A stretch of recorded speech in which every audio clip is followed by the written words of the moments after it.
Hi, my name is Moukim.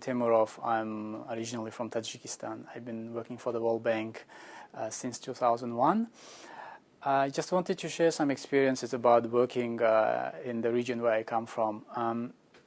As you know, when we refer to Central Asia includes five republics, the biggest one being Kazakhstan, and then you have Uzbekistan, Turkmenistan, Kyrgyzstan, and Tajikistan. I'm from Tajikistan. These countries, for the rest of the world, are not always that well known because in the past everybody would refer to that as a region in Russia, and since they were not necessarily linked to the rest of the world politically or economically, there were not that many exchanges from outside. So the knowledge about the region is relatively limited. And I think for anyone who works in that part of the world, there are certain maybe background, traditional, cultural aspects that might be helpful to know when you're working in there, when you're developing a project, when you have to do sometimes cross-regional projects, building teams from different countries, to see what brings them together, but at the same time what the difference might be that you might want to be aware of. The countries in that region have been close to each other historically, culturally, politically, in many different ways. Of course, the most recent experience is all of them being part of the former Soviet Union, maybe which I would refer to first. Being part of the Soviet Union, of course, people were educated within the same, more or less, educational system. So the many concepts, knowledge, traditions related to that is, of course, very common. What else is common is that among professionals, most of them, all of them speak Russian.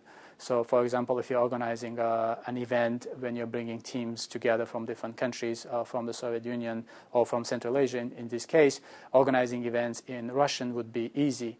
So if you are, for example, planning about having an event in that part of the world, but certain countries are candidates, including, for example, Iran, Afghanistan, Pakistan, Tajikistan, Kyrgyzstan, Uzbekistan, maybe the most efficient way might be to group it into two and to have those who speak Russian in Russian, and then maybe the ones, Anglophone ones, in English, because unfortunately English is not that widely spoken still in that part of the world. Again, one other linguistic thing to be aware of is that in Central Asia, Tajikistan is the only republic which speaks Tajiki, which is a version of Farsi, while Kyrgyzstan, Kazakhstan, Uzbekistan, and Turkmenistan, their languages are based on the Turkish language of Turkic roots. They relatively easily understand each other, while there is a difference with Tajikistan. So sometimes you would see someone between Turkmenistan and Uzbekistan interacting in Turkish, while there is someone coming from Tajikistan, then all of them, they switch into Russian, which facilitates the work right away. At the same time, they have another thing that brings them together is the religion.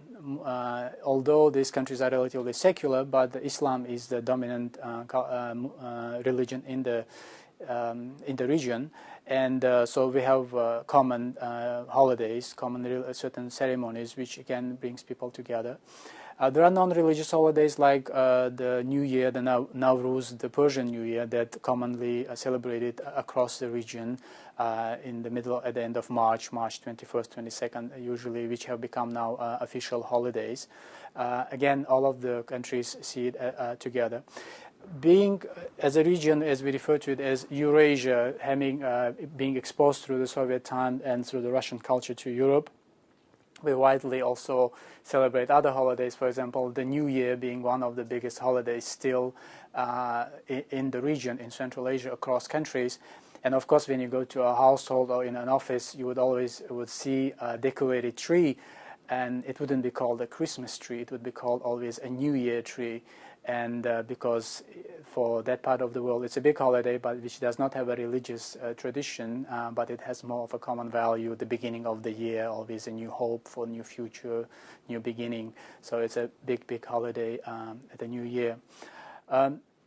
So in terms of operational aspects, when one is developing projects across region, across countries, as I said, I think being aware of this multicultural environment, of the common language would be helpful.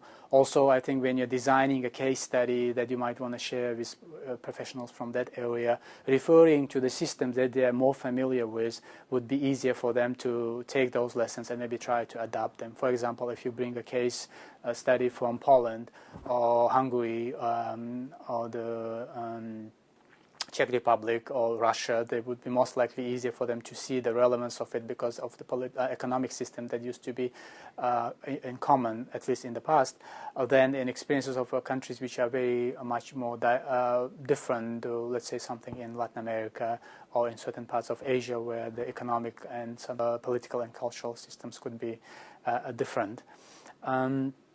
So these were just a couple of suggestions to share with you as part of this cultural exchange. I hope it was helpful.